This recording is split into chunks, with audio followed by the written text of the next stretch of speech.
السلام علیکم ورحمۃ اللہ وبرکاتہ۔ الاشباح والنظائر صفحہ نمبر 282۔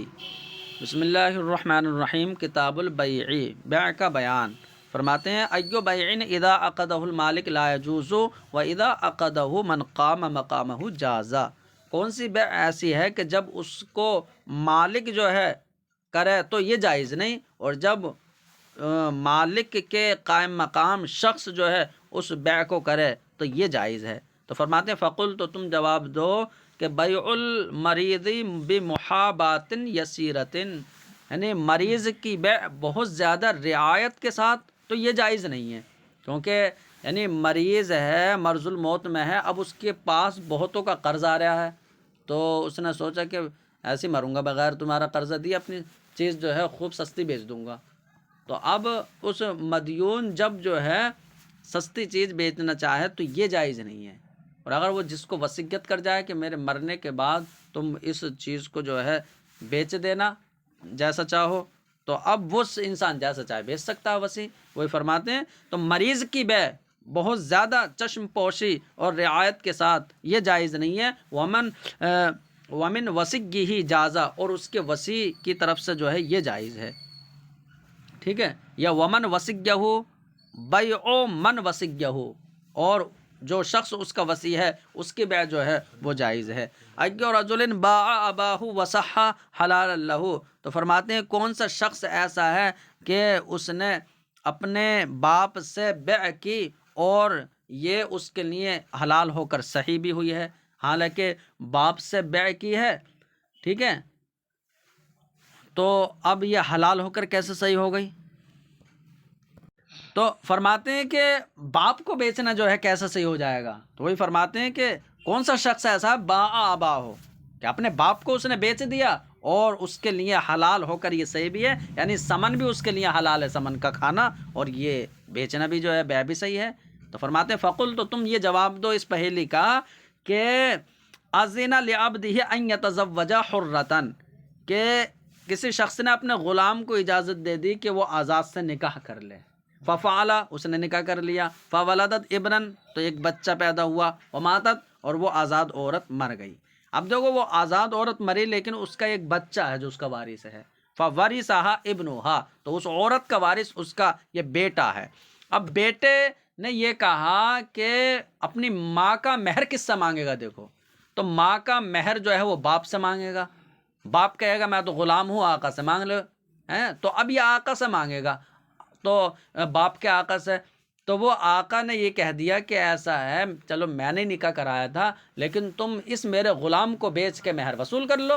تو اب بچہ یہ اپنے باپ جو اس کا غلام ہے اسے بیچ کے جو ہے مہر وصول کر لے گا، تو دیکھو اپنے باپ کو بیچ دیا اور یہ اس کے لیے صحیح بھی ہے۔ وہی فرماتے ہیں فطالب الابن مالک ابیہ بمہر امہ، تو اب بیٹے نے اپنے باپ کے آقا سے اپنی ماں کے مہر کا مطالبہ کیا، فوکلہ المولا فی بیع ابیہ، تو باپ کے آقا نے بیٹے کو وکیل بنا دیا باپ کو ہی بیچنے کا، واستیفاء المہر من ثمنہ، اور جو پھر سمن ملے اس کے سمن سے مہر کو وصول کرنے کا جو ہے وکیل بنا دیا، ففعل، اس نے ایسا کیا تو یہ جائز ہے، ٹھیک ہے۔ فرماتے ہیں کہ ایو رجل اشترى امۃ ولا تحل لہ، فرماتے ہیں کون سا شخص ایسا ہے کہ اس نے باندی خریدی اور وہ اس کے لیے حلال نہیں ہے، حالانکہ جب باندی خریدی ہے تو اب اس کے لیے جو ہے وطی اس سے حلال ہونا چاہیے، تو وطی پھر حلال کیوں نہیں ہے؟ تو اس کا مطلب یہ ہے کہ اس کا جو ہے نا کچھ نہ کچھ رشتہ رہا ہے باپ وغیرہ سے، تو اس لیے جو ہے یہ حلال نہیں ہوگی بیٹے کے لیے۔ وہی فرماتے فقل، تو جواب دو اذا کانت موطوءۃ ابیہ او ابنہ او مجوسیۃ او اختہ من الرضاع او مطلقتہ سنتین، فرماتے ہیں جب کہ وہ باندی جو ہے اس کے باپ کی موطوعہ ہو، تو باپ کی موطوعہ اگر باندی ہے تو ظاہر سی بات ہے وہ بیٹے کے لیے اس سے وطی حلال نہیں، یا اس کے بیٹے کی موطوعہ ہے تو پھر یہ اس کی جو ہے وہ بہو جسے کہتے ہیں وہ ہو جائے گی، تو تب بھی جائز نہیں ہے اپنے بیٹے کی حلیلہ سے وطی کرنا، او مجوسیۃً، یا یہ مجوسیہ ہو، ٹھیک ہے، تو اب تب بھی جائز نہیں ہے، یا اس کے رضاعی بہن ہو، تو رضاعی بہن ہو تو وہ باندھی اسے خرید سکتا ہے یہ، لیکن جو ہے وطی حلال نہیں ہے۔ او مطلقتہ سنتین، لیکن دیکھو رضاعی بہن ہوگی تو وہ آزاد نہیں ہوگی، اس لیے کہ رحم، ذی رحم اور محرم ہونا چاہیے۔ تو ذی رحم تو ہے کہ رضاعی بہن ہے، لیکن جو ہے نہ محرم تو ہے یہ، کیونکہ رضاعی بہن ہے کہ اس سے نکاح جو ہے جائز نہیں ہے، ٹھیک ہے، لیکن یہ ذی رحم نہیں ہے، رشتہ دار نہیں ہے۔ تو وہی فرماتے ہیں کہ اس کے رضاعی بہن ہو یا اس کی 2 طلاق شدہ ہو، کیونکہ وہ باندھی جو ہے نا وہ 2 طلاق سے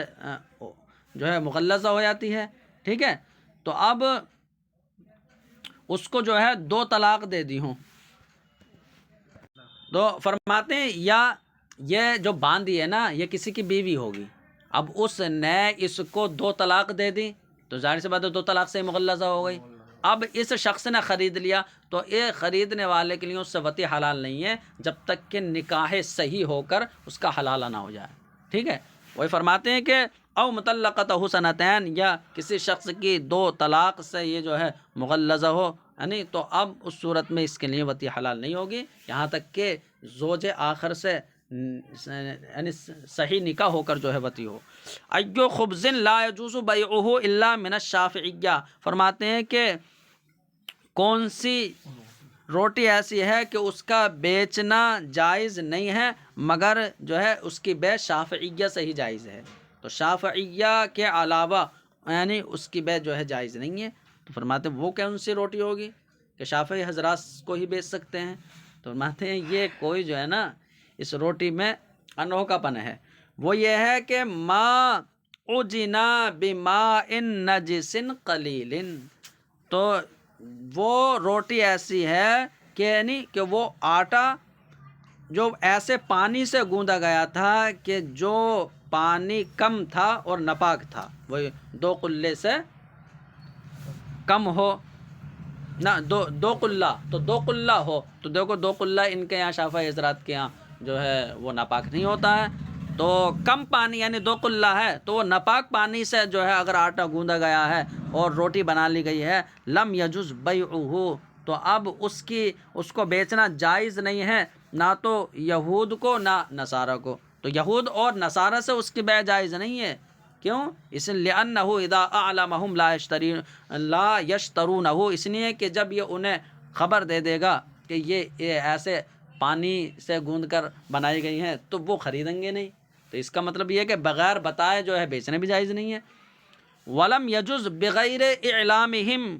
اور ان کو بتائے بغیر جو ہے بیچنا جائز بھی نہیں ہے، برخلاف شافعیہ کے کہ شافعی حضرات کو جو ہے وہ بیچنا جائز ہوگا جبکہ پانی جو ہے 2 قلہ ہو، وہ ناپاک پانی، کیوں؟ فَإِنَّهُ عِنْدَهُمْ طَاهِرٌ، اس لیے کہ وہ روٹی ان کے نزدیک پاک ہے تو اس کا بیچنا ان سے جائز ہے بغیر انہیں بتائے۔ کتاب الکفالت، کفالت کا بیان، فرماتے ہیں کہ ایو کفیل بالامر اذا ادى لم یرجع، یہ کون سا، تو دیکھو مسئلہ یہ ہے کہ اگر کفیل کسی کو بنا دیا گیا تو اب جو شے کا مطالبہ ہے تو وہ کفیل سے بھی کیا جائے گا، اور کفیل اگر ادا کر دے تو بعد میں جو ہے وہ اپنے اس سے لیتا ہے جس کا کفیل ہے، اصل شخص سے لیتا، اصیل سے لیتا ہے، لیکن یہاں صورت یہ ہے کہ یعنی کسی کے حکم سے جو کفیل بنا ہے جب وہ مال ادا کر دے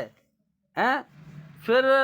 لم یرجع، تو وہ اپنے اصل سے رجوع نہیں کر سکتا، تو یہ پھر کون سی صورت ہوگی؟ حالانکہ جب وہ اس کے حکم سے ادا کر رہا ہے کہ چلو تم دے دو، تو اس کا مطلب یہ تم دے دو میں تمہیں دے دوں گا،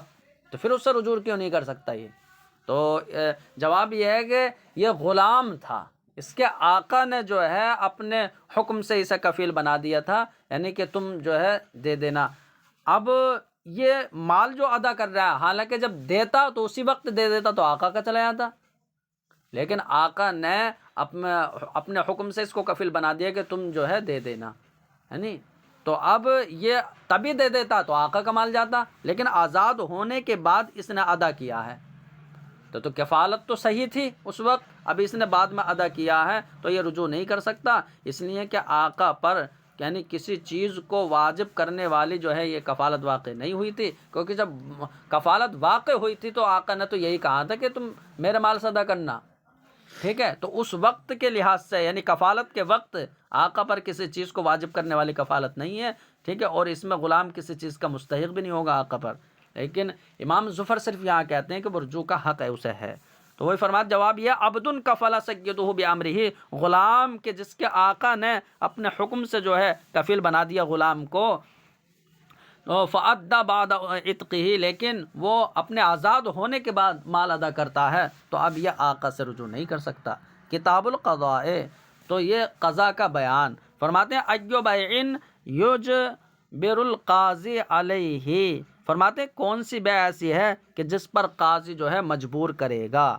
تو کون سی بیع ایسی ہے کہ قاضی کہے گا بیچو بیچو، مجبور کرے گا؟ تو فرماتے ہیں کہ فقل، تو جواب یہ دو کہ بیع العبد المسلمی الکافرہ، ٹھیک ہے؟ ہاں، تو بیع العبد المسلم لکافرن، تو لکافرن ہے یہ، تو مسلمان غلام کا بیچنا، لکافرن یعنی حال کون مملوک لکافرن، اس حال میں کہ وہ مسلمان کافر کی مملوک ہو۔ تو اب لکافرن کا مطلب یہ ہے کہ مسلمان غلام کا بیچنا جو کہ کافر کی ملکیت میں ہو، تو اب قاضی کافر کو مجبور کرے گا کہ اس مسلمان غلام کو بیچو۔ ایسے فرماتے ہیں کہ والمصحف المملوک لکافرن، ایسے مصحف شریف ہے کہ جو کافر کی ملکیت میں ہے، تو اب قاضی کافر کو مجبور کرے گا کہ تم اس کی جو ہے بیع کرو، کسی مسلمان کو دو، ورنہ تو جو ہے اس کی جو ہے وہ تعظیم نہ رہے گی، وہ اس کی توہین کر سکتا۔ ایو قوم وجبت علیہم یمین فلما حلف واحد سقطت الیمین عن الباقین، فرماتے ہیں کہ کون سے لوگ ایسے ہیں، کون سی قوم ہے کہ جن پر یمین واجب تھی، یعنی قسم کھانا واجب تھا، تو جب ایک نے قسم کھا لی تو باقی سے جو ہے وہ قسم ساقط ہو گئی۔ تو ایسے کون سی قوم ہے، وہ کون سے لوگ ہیں؟ تو فرماتے ہیں کہ فقل، تو جواب یہ دو رجل اشترى دارا بابها فی سکۃ نافذۃ، کہ ایک شخص ایسا ہے کہ اس نے ایک گھر خریدا، تو کسی شخص نے گھر خریدا جس کا دروازہ جو ہے وہ یعنی چلتی ہوئی گلی میں ہے، بالکل عام گلی میں ہے، نافذہ تو یعنی عام گلی میں اس کا دروازہ ہے، ایسا گھر خرید لیا۔ وقد کان قدیما فی سکۃ غیر نافذۃ، اور تو فرماتے ہیں وقد کان قدیما، اور اس کا دروازہ پہلے سے جو ہے بند گلی میں بھی تھا، تو دو دروازے ہیں، ایک تو جو ہے کھلی گلی میں، ایک بند گلی میں۔ اب یہ چاہتا ہے کہ میں دروازہ جو ہے وہ بند گلی کا بھی کھول لوں، دو ہو جائیں گے، ادھر سے جاؤں ادھر سے نکلوں، ادھر سے نکلوں ادھر سے جاؤں، تو دو دروازے ہو جائیں گے۔ لیکن پڑوسیوں نے منع کیا، کہ انہوں نے کہا کہ بھائی اس گلی میں تمہارا پرانا دروازہ نہیں تھا، ہے نہیں، بس کہ وہی جو کھلی گلی ہے نا، عام گلی، اسی میں بس تمہارا دروازہ ہے۔ تو یہ فرماتے ہیں کہ فجحد الجیران، تو پڑوسیوں نے انکار کر دیا دروازے کا، پرانے دروازے کا، ولا بینۃ لہ، اور انکار کر دیا، لیکن مدعی تو وہ ہے نا مشتری، تو اس شخص کے پاس بینہ بھی نہیں ہے،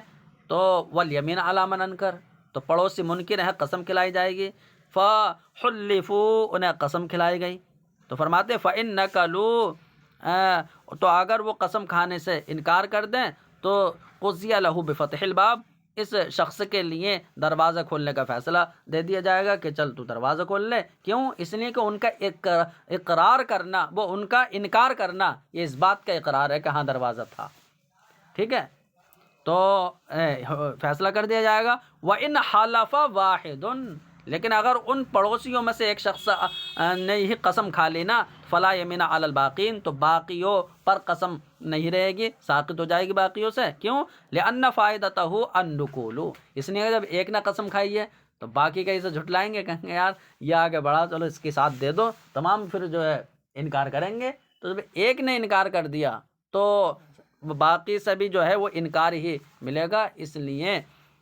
جو ہے باقی سے حکم ساقط ہے۔ وہ فرماتے ہیں لِأَنَّ فَائِدَتَهُ النُّقُولُ، اس لیے کہ باقیوں کو قسم کھلانے کا فائدہ وہ انکار ہی ہے۔ وَقَدْ امْتَنَعَ الْحُكْمُ بِهِ بِحَلْفِ الْبَعْضِ، اور تو بِهِ میں ضمیر ہے، یعنی دروازے کو کھولنے کا جو فیصلہ تھا نا، جو حکم تھا، تو فرماتے ہیں وہ حکم فیصلہ وہ رک گیا ہے ایک کے قسم کھانے سے، یعنی تو اب باقیوں کے قسم کھانے کی حاجت نہیں ہے۔ ذکرہ العمادی، اس کو جو ہے عمادی نے ذکر کیا ہے ان فتاوی اللیث، ٹھیک ہے، تو لیث کے فتاوی کے حوالے سے۔ کتاب الشہادات، شہادتوں کا بیان، فرماتے ہیں ایو شہود شہدوا علی شریکین فقبلت علی احدہما دون الآخر۔ تو فرماتے ہیں کہ یہاں پر دیکھیے صورت یہ ہوگی کہ نصارہ کے گواہوں نے نصرانی اور مسلم شخص کے خلاف، یعنی اس بات کی گواہی دی کہ انہوں نے مشترک غلام تھا دونوں کا، اسے آزاد کر دیا، لیکن آزاد ہر ایک نے کر دیا، اور پھر بھی ان دونوں نے اپنا حصے کو روکے رکھا ہے، ٹھیک ہے، تو آزاد کرنے کے بعد بھی جو ہے روکے رکھا ہے، اس کی گواہی دے دی دونوں کے خلاف۔ تو نصرانی کے خلاف تو ان کی گواہی مقبول ہوگی، لیکن مسلمان کے خلاف نہیں۔ وہی فرماتے ہیں کہ ایو شہودن شہدوا علی شریکین، کون سے گواہ ایسے ہیں کہ دو شریک کے خلاف گواہی دی، فقبلت علی احدہما، تو ایک کے خلاف تو مقبول ہوگی، دون الآخر، دوسرے کے خلاف نہیں۔ فقل، تو جواب یہ ہے شہود و نصارہ، کہ نصارہ کے گواہ نے یا نصرانی گواہوں نے، شہود النصارہ، نصرانی گواہوں نے نصرانی اور مسلمان شخص کے خلاف گواہی دی، بعتق عبد مشترک، یہ با ہے، مشترک غلام کے آزادی پر جو ہے گواہی دی، آزاد ہونے کی گواہی دی کہ ان دونوں نے آزاد کر دیا ہے، پھر بھی یہ روکے ہوئے ہیں، تو اب ایک کے خلاف مقبول ہے بس۔ فرماتے ہیں ایو شہود تقبل شہادتہم ولا یعرفون المشہود علیہ، کون سے گواہ ایسے ہیں کہ ان کی گواہی مقبول ہے، حالانکہ جس کے خلاف گواہی دی ہے اسے نہیں پہچانتے ہیں، تو مشہود علیہ کو نہیں پہچانتے ہیں۔ فقل، تو تم جواب دو، فی الشہادۃ علی الشہادہ، کہ شہادت علی الشہادہ میں جو ہے گواہ گواہی دے دیتے ہیں لیکن انہیں پتہ نہیں ہوتا ہے، تو صورت کیا بنے گی کہ گواہوں نے، یعنی دو گواہوں کے علاوہ جو پہلے گواہ ہوں گے تو ان کے کسی کی شہادت کے خلاف جو ہے گواہی دی، ٹھیک ہے، اب یہ حق گواہی دی ہے، اور مشہود علیہ جو ہے وہ اس کو نہیں پہچانتے ہیں، تو یہ مقبول ہو جائے گی، یعنی کیونکہ شہادت علی الشہادہ میں جو ہے وہ جو پہلے گواہ ہوں گے انہیں تو پتہ ہوگا کہ کس کے خلاف گواہی دے رہے ہیں، لیکن انہوں نے جن کو گواہ بنایا ہوگا تو انہیں کیا پتہ کہ کس کے خلاف گواہی دے رہے ہیں ہم، تو پھر بھی جائز ہے۔ وہی فرماتے ہیں کہ تو شہادت علی الشہادہ میں جو ہے وہ گواہی مقبول ہو جاتی ہے، لیکن وہ مشہود علیہ کو نہیں پہچانتے ہیں۔ ایو شاہدن جاز لہ الکتمان، کون سا گواہ ایسا ہے کہ اس کے لیے جو ہے کتمان شہادت جائز ہے، تو فرماتے ہیں جواب یہ ہوگا اذا کان الحق یقوم بغیرہ، جب کہ حق جو ہے اس کے علاوہ سے قائم ہو جائے، تو اب اس صورت میں چھپانا یہ یعنی صحیح ہے، مطلب یعنی کہ وہ یہ جانتا ہے کہ حاکم جو ہے وہ اس کے جو عقیدہ ہے اس کا، تو عقیدے کے خلاف جو ہے فیصلہ کرے گا، ٹھیک ہے، تو یہ جانتا ہے، تو اب حق جو ہے اس کے علاوہ کے ساتھ قائم ہوگا، یعنی حق اگر یہ گواہی دے دے گا تو پھر وہ یعنی حاکم جو ہے تو وہ ناحق فیصلہ کر دے گا، ٹھیک ہے، تو فرماتے ہیں یہ دوسری صورت ہوگی۔ تو اس میں جو ہے یہاں پر متن میں اذا کان الحق، کہ جب کہ حق جو ہے وہ اس کے علاوہ سے قائم ہو جاتا ہو، اسے پتہ ہے کہ اگر میں نہ بھی جاؤں گا تو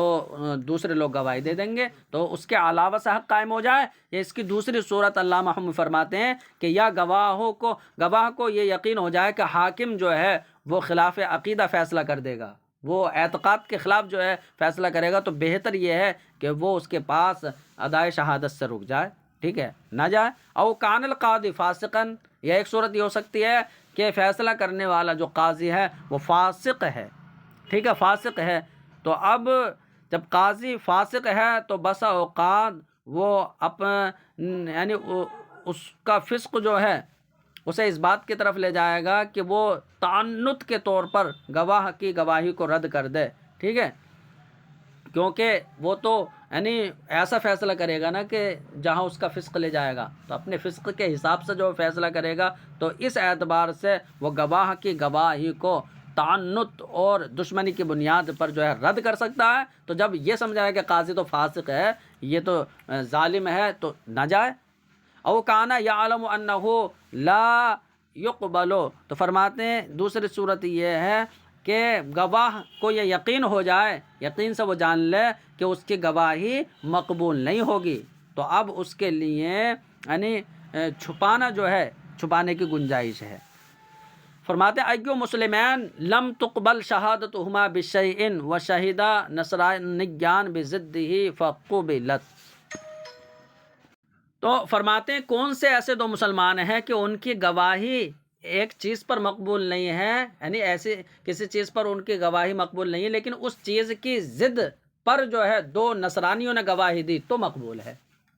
ٹھیک ہے۔ تو ایسی کون سی صورت ہو سکتی ہے کہ دو مسلمان اس چیز کی گواہی دے رہے ہیں تو مقبول نہیں، لیکن اس کے خلاف اس کی ضد کی گواہی دو نصرانی دے رہے ہیں تو مقبول ہے۔ تو فرماتے ہیں فقل، تو جواب یہ دو کہ نصرانی ماتا، کہ ایک شخص جو ہے نصرانی شخص وہ مر گیا، وَلَهُ ابنان مسلمان، اور اس کے جو دو بیٹے ہیں اور وہ مسلمان ہو گئے تھے، تو دو مسلمان بیٹے ہیں، شہیدہ ابناہ انہ مات نصرانیہ، اب دونوں بیٹوں نے یہ گواہی دی کہ یہ نصرانی ہو کر مرا ہے، و نصرانیان شہیدہ انہ مات مسلمن، تو فرماتے ہیں اور دو نصرانی شخص نے یہ گواہی دی کہ یہ مسلمان ہو کر مرا ہے۔ تو اب دیکھو اگر اختلاف ہو جائے نا کہ کہیں کہ مسلمان ہو کر مرا ہے یا جو ہے نصرانیت پر مرا ہے، تو اب یہاں پر دیکھو کہ کسی کے اسلام کو جو ہے ثابت جو کیا جائے گا نا تو اس پہلو پر نظر رکھی جائے گی، تو دو نصرانیوں کی گواہی مقبول ہو جائے گی کیونکہ وہ اسلام کو ثابت کر رہے ہیں، اور اسلام کو ثابت یعنی کیا جائے گا، کسی کے کفر کو نہیں۔ وہی فرماتے ہیں کہ قبل النصرانیان، تو دو نصرانیوں کی گواہی جو ہے مقبول ہوگی۔ کتاب الاقرار، اقرار کا بیان، ایو اقرار لا بد من تکرارہ، فرماتے ہیں کون سا اقرار ایسا ہے کہ اس میں تکرار ضروری ہے، تو فرماتے ہیں اقرار ہو پھر تکرار کی کیا بات، اس میں تکرار کیوں ضروری ہے، اقرار کر لیا کہ مجھ پر اس کے جو ہے وہ 1000 روپے ہیں، تو اب یہ اقرار کر لیا دین کا یا کسی بھی چیز کا، تو اقرار میں پھر تکرار کہاں ہوتی ہے، لیکن ایسا کون سا اقرار ہے کہ اس کو جو ہے بار بار کرنے کی ضرورت ہے، تو وہ فرماتے ہیں کہ یہ اقرار جو ہے نا حد وغیرہ کا ہوگا، ٹھیک ہے، یا وہی فرماتے ہیں کہ الاقرار بالزنا، کہ زنا کا اقرار، تو اس میں جو ہے وہ 4 مرتبہ کراتے ہیں تاکہ بالکل جو ہے شک ختم ہو جائے اور حجت جو ہے قائم ہو جائے۔ والاقرار بالدین علی غیر ظاہر الروایہ، اور اقرار بالدین، دین کا اقرار بھی، اس میں بھی تکرار ضروری ہے، حالانکہ یہ ظاہر الروایہ کے علاوہ کے مطابق یعنی ظاہر الروایہ نہیں ہے، اس کو جو ہے ابن شحنہ نے ذکر کیا ہے، ٹھیک ہے۔ تو فرماتے ہیں انہوں نے ان کے ابن شحنہ نے ذخائر میں ذکر کیا ہے کہ کون سا شخص ایسا ہے کہ اس نے اقرار کیا تو اس پر مال لازم نہیں ہوتا جب تک کہ اقرار کو بار بار نہ کہہ دے، یعنی کئی مرتبہ اقرار نہ کر لے، تو جواب انہوں نے یہ دیا کہ جب اقرار زنا کا اقرار کرنے والا جو ہے تکرار کرے گا، پھر وہ انہوں نے یہ کہا کہ ہم دوسرا جواب یہ بھی دے سکتے ہیں لیکن وہ ظاہر الروایہ نہیں ہوگا کہ تکرار اقرار بالدین میں بھی شرط ہے، یعنی شہادت بالزنا پر قیاس کرتے ہوئے، تو اس پر قیاس کرتے ہوئے انہوں نے اس میں بتا دیا، تو ابن شحنہ نے اسے ذکر کیا ہے۔ والثانی من اغرب ما یکون، تو فرماتے ہیں کہ دوسرا جو مسئلہ ہے اقرار بالدین، تو یہ یعنی اس من اغرب ما یکون، تو یہ اس کا یعنی عجیب و غریب بات ہے یہ کہ جو ہو، یعنی اس میں جو ہے اقرار نہیں ہو، تکرار نہیں ہوتی ہے۔ وہی فرماتے ہیں کہ وہ دوسرا مسئلہ یہ اس کا ہونا جو ہے نادر اور غریب ہے، ظاہر یہی ہے کہ اس روایت کا کوئی وجود نہیں ہے، یعنی کہ ایسا ہو کہ اقرار بالدین میں بھی تکرار کرائی جائے۔ فرماتے ہیں کتاب الصلح، صلح کا بیان، ایو صلح لو وقع فإنه یبطل حق المصالح، تو فرماتے ہیں کہ کون سی صلح ایسی ہے کہ اگر وہ واقع ہو جائے تو پھر مصالح جو ہے وہ صلح کرنے والا تو اس مصالح کا حق جو ہے باطل کر دیتی ہے۔ تو فرماتے ہیں ایسی کون سی صلح ہے کہ صلح کرنے والے کا یہ حق جو ہے باطل کر دیتی ہے۔ تو فرماتے ہیں کہ دیکھیے صلح کرنے والے کا حق جو ہے باطل ہو جائے گا اس صلح سے، اور خصم جو ہے وہ بدل کو جو ہے خصم بدل کو لٹائے گا، ٹھیک ہے۔ تو ایسی کون سی صورت ہے؟ تو فرماتے ہیں کہ دیکھیے شفیع جو ہے اسے حق شفا حاصل ہوتا ہے، تو پڑوسی کا مکان بکا تو اب وہ جا کر کہتا ہے کہ ایسا ہے مجھے حق شفا حاصل ہے اور مجھے آپ بیچو، تو جو خریدنے والا ہے مشتری، تو اس مشتری نے کہا ایسا ہے لے دے کے رفع کرو، یعنی آپ جو ہے وہ اتنے کیا چاہتے ہو، ہے نہیں؟ تو اب اس نے کہا ٹھیک ہے میں تم سے صلح کر لے رہا ہوں، تو شفیع نے کہا میں تم سے صلح کر رہا ہوں کہ میں اپنے حق کو چھوڑ دوں گا، تم مجھے جو ہے 5,000 روپے دے دینا، تو 5,000 روپے پر اپنے حق کو چھوڑنے پر نے صلح کر لی شفیع نے، اور اس نے 5,000 روپے دے بھی دیے، ٹھیک ہے۔ تو اب دیکھو یہ ایسی صلح ہوئی کیونکہ یہ صلح باطل ہے، ٹھیک ہے۔ تو یہ صلح ایسی ہے کہ اگر یہ ہو گئی 5,000 روپے چلے گئے مشتری کے، تو اب یہ مصالح کا جو حق ہے 5,000 روپے جو شفیع کے پاس پہنچ چکے ہیں، جو مصالح بن گیا ہے، اس کا حق یہ یعنی باطل کر دے گی یہ صلح، اور جو خصم ہے وہی مشتری تو وہ بدل کو واپس لے لے گا، ٹھیک ہے۔ تو یعنی اس سے جو ہے وہ واپس لے لے گا، تو یہی یعنی کیوں؟ تو فرماتے ہیں کہ یعنی اس کا حق شفیع کا حق بھی ساقط ہو گیا، تو مصالح کا جو حق ہے کون سا حق؟ حق شفا، تو حق شفا باطل ہوگا، ہاں، اور اس پر جو ہے مال بھی لازم نہیں ہے، اب اس کے لوٹانے اگر اس نے مال لے لیا ہے تو اس کے لوٹانے پر جو ہے مجبور کیا جائے گا، ٹھیک ہے۔ وہ فرماتے ہیں کون سی صلح ایسی ہے کہ اگر ہو جائے فَإِنَّهُ يُبْطِلُ حق المصالح، تو وہ مصالح کے حق کو بھی باطل کر دیتی ہے جو حق شفا ہے، تو وہ یرد الخصم البدل الیہ، اور جو مد مقابل ہے وہی شفیع، تو وہ بدل کو واپس کرے گا الیہ، اس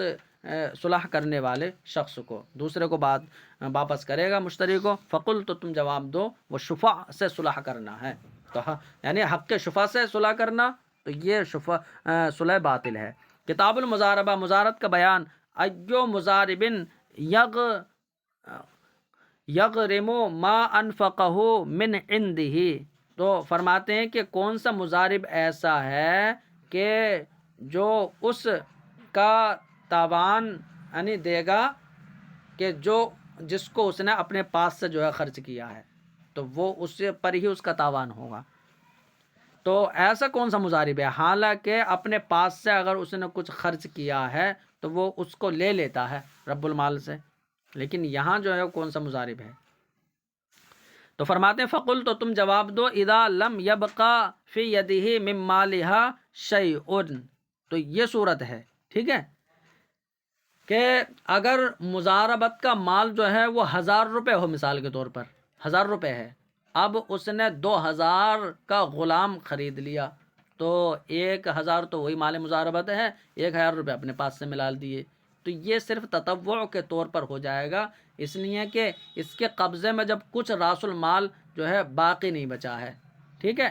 تو اب یہ اس نے جو ہے اپنے طرف سے ڈال دیے ہیں یہ، تو پھر یہ اس کا تاوان اسی پر ہوگا، یہ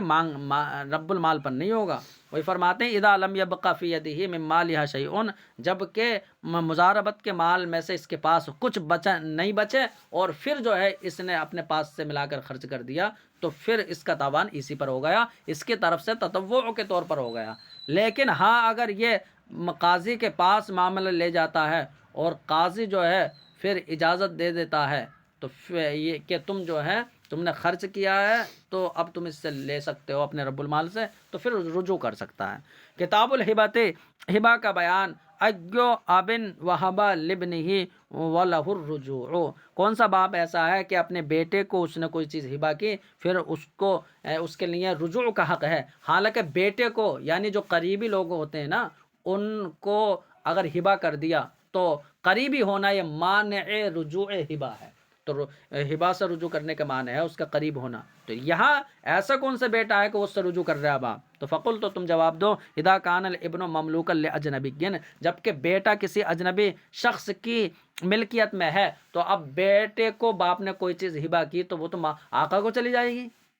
بیٹے کو کہاں پہنچی؟ تو اس لیے جو ہے وہ ہبا جو ہے حقیقت میں مالک کو ہو جائے گا، کیونکہ مملوک جو ہے وہ کس چیز کی مالک نہیں ہوتی. ٹھیک ہے، تو وہی فرماتے ہیں کہ جو ہے یہ رجوع کر سکتا ہے. ایو موہوب وجب دفع ثمنہ الی الواہب، کون سا جو ہے موہوب ہے، یعنی کون سے ایسی شے موہوب ہے کہ اس کے ثمن کو ادا کرنا جو ہے واجب ہے واہب کو، تو ہبا کرنے والوں کو اس کا ثمن دینا واجب ہے. تو فرماتے ہیں ایسے کون سی موہوب شے ہے؟ تو میں دیکھیے بیع سلم ہوتی ہے، تو مسلم فیہ جو یعنی جس میں سلم کیا گیا ہے، تو مسلم فیہ کو رب السلم نے ہبا کر دیا، یعنی مسلم الیہ کو. ٹھیک ہے، کہ مسلم الیہ کو ہبا کر دیا. تو اب یہ دیکھو کہ مسلم الیہ وہ شخص ہے کہ جو سپردگی کرے گا، اور رب السلم وہ ہے کہ جس نے پہلے پیسے دے دیے ہیں. تو مسلم الیہ گویا کہ بائع ہو گیا، اس نے کہا کہ وہ جب یعنی کھیتی میں جب پیداوار ہو جائے گی، کھیتی ہو جائے گی، میں آپ کو دے دوں گا. تو اس نے کہا ٹھیک ہے، پہلے پیسے دے دیے 1000 روپے، اب بعد میں وہ اسے سپردگی کراتا مسلم الیہ کیونکہ بائع ہے. تو اب رب السلم جو مشتری ہے اس نے کہہ دیا کہ ٹھیک ہے مت دینا، میں نے تمہیں ہبا کر دیا. وہ تو ہبا کیا کر دیا، اسے پیسے واپس دینا پڑیں گے. لو بھائی تم نے ہماری چیز واپس کر دی، تم یہ پیسے لو. تو کون سی موہوب شے ایسی ہے کہ اس کے ثمن کو